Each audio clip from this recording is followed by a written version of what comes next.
The toughest final table of all time was said to be the $5,000 buy-in at the Queen's Classic in 1996. The final four players in that event were Doyle Brunson, Chip Reese, Erik Seidel, and TJ Cloutier. Probably four of the toughest players ever. And that includes Erik Seidel, because for some reason people have gotten the idea that Erik Seidel is a bad player because they've watched Rounders and they saw him get owned by Johnny Chan.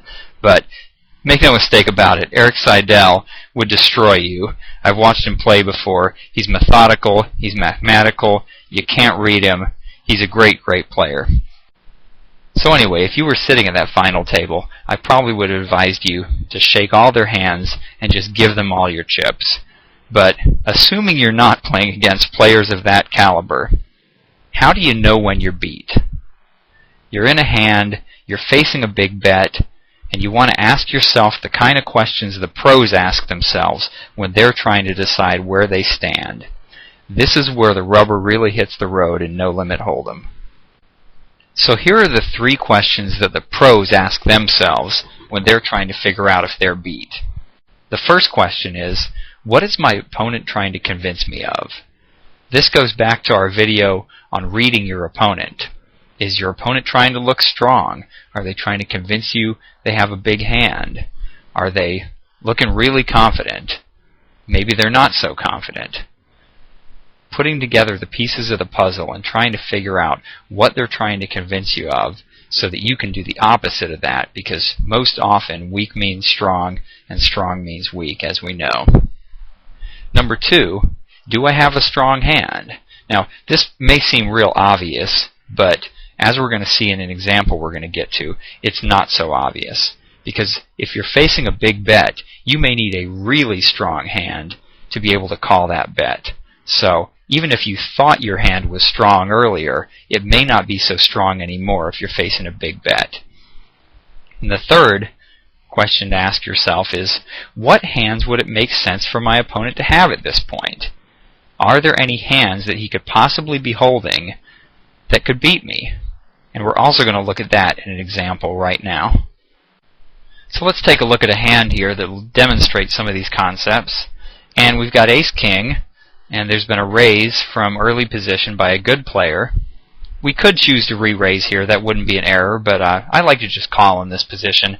I don't like to take the chance that I'm going to get re-raised again by him, and then I'd have to fold my Ace-King. So I'm going to go ahead and just call here. And we hit a great flop, Ace-Jack-4.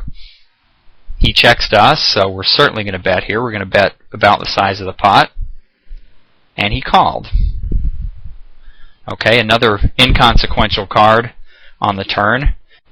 Now, let's say we decide to bet again here. Well, we got check raised. This is not what we were hoping for.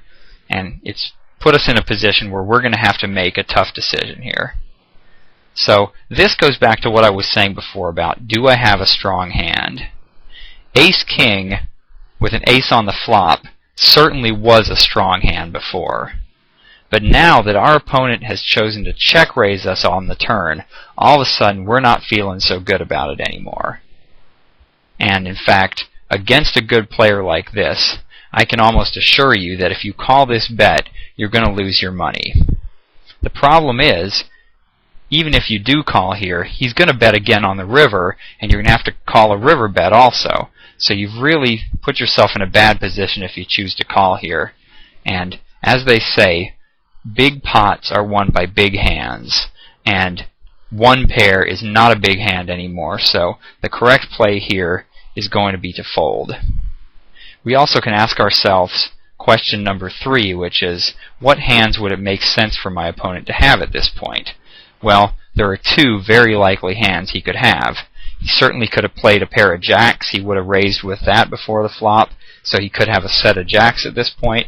He also could have had something like ace-jack suited. Some players will raise with that from early position. So two very possible hands that he could have that he would have played this way, and we can feel pretty confident that if we were to go to the river with this one, we're going to get showed one of those two hands, and we're going to lose our money. So remember to always ask yourself those 3 questions when you're in a difficult position. Number 1, what is my opponent trying to convince me of? Number 2, do I have a strong hand or a really strong hand if I'm facing a big bet or a check raise? And number 3, what hands would it make sense for my opponent to have at this point, and can any of them beat me? If you ask yourself these 3 questions, you'll find yourself losing a lot less money when you're beat. And that is a very important part of the puzzle, because the less money you lose, the more money you're going to go home with. Alright, thanks for watching. Be sure to visit testyourpoker.com to get your free Poker IQ score and to check out our other videos.